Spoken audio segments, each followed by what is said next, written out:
संभाजीनगरमध्ये अवकाळी पावसामुळे शेतकऱ्यांचं नुकसान झालंय। गहू, ज्वारी, मका आणि फळबागांचं मोठ्या प्रमाणात नुकसान झालंय। संभाजीनगरमध्ये झालेल्या अवकाळी पावसानं शेतकऱ्यांचं मोठं नुकसान झालंय। यामध्ये गहू, ज्वारी, मका आणि फळबागांचं नुकसान झालंय। संभाजीनगरातल्या पैठण तालुक्यातील देवगावमध्ये फळबागांचं मोठ्या प्रमाणात नुकसान झाल्याचं कळतंय।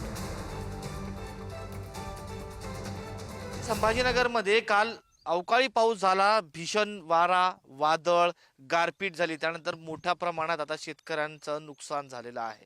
10 ते 12 दिवसापूर्वी देखील अशाच पद्धतीने अवकाळी पाऊस आला होता। त्यानंतर पुन्हा 12 दिवसानंतर आता अवकाळी पाऊस आलेला आहे। मोठ्या प्रमाणात गहू असेल, ज्वारी असेल, फळबागा असेल, त्यांचं नुकसान झालेलं आहे। मी सध्या एका फळबागामध्ये आहे, ज्या ठिकाणी तुम्ही पाहू शकतात की ही जी डाळिंबाची झाडं आहे, ती डाळिंबाची झाडं आता नष्ट होण्याच्या मार्गावरती, कारण की एवढा मोठ्या प्रमाणात वारा होता की त्यानंतर या डाळिंबाची जी झाडं आहे ती आडवी पडलेली आहे। मी तुम्हाला दाखवण्याचा प्रयत्न करतो। अक्षरशः ह्या जो डाळिंबाचं झाड आहे, वादळ वारा एवढा होता की अख्खी याची मूळ जी आहे तर ती पूर्ण गोल फिरली, चारी बाजूनी हा झाड फिरला। एवढा मोठा वारा काल होता। तुम्ही पाहू शकतात की या शेतामध्ये, या फळबागामध्ये हजारो झाडं आहेत, मात्र ही सर्व झाडं आता अशा पद्धतीनं आडवी पडलेली आहे। आपण या शेतकऱ्यांशी बोलूयात। बाबा, किती झाडं होती, काय झालं होतं? हे 900 झाड आहे सर। तर याला कमीत कमी सगळं पूर्ण खर्च मिळून 3-3.5 लाख रुपये खर्च आला।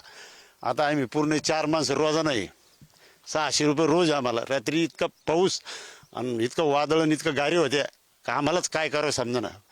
पण आमची अशी अपेक्षा की शासनाने जे पंचनामे करून आम्हाला काहीतरी मदत द्यावं। काय झालं होतं सर? काल 5:45 टायमाला इतकं वादळी वाऱ्यासह गारपिटीचा इतका पाऊस झाला। आता या प्लॉटला पूर्ण 10 महिने झालेले आणि जवळजवळ 70% हा बाग पूर्ण आता कामातून गेलेला आहे। आणि त्यातल्या त्यात याची जी मेन मुळी सर्व याच्या डाळिंबा झाडाच्या मुळावरती राहत्या आणि ह्या डिसेंबरला आता हातातोंडाशी आलेला घास आहे आणि आता गेलेला घास आहे असं धरून चला समजा तुम्ही। 70% पूर्ण बाग झोपलेली आता माझी। कॅमेरा पर्सन अमोल वाघुलेसह मी सचिन जिरे, पैठण, छत्रपती संभाजीनगर।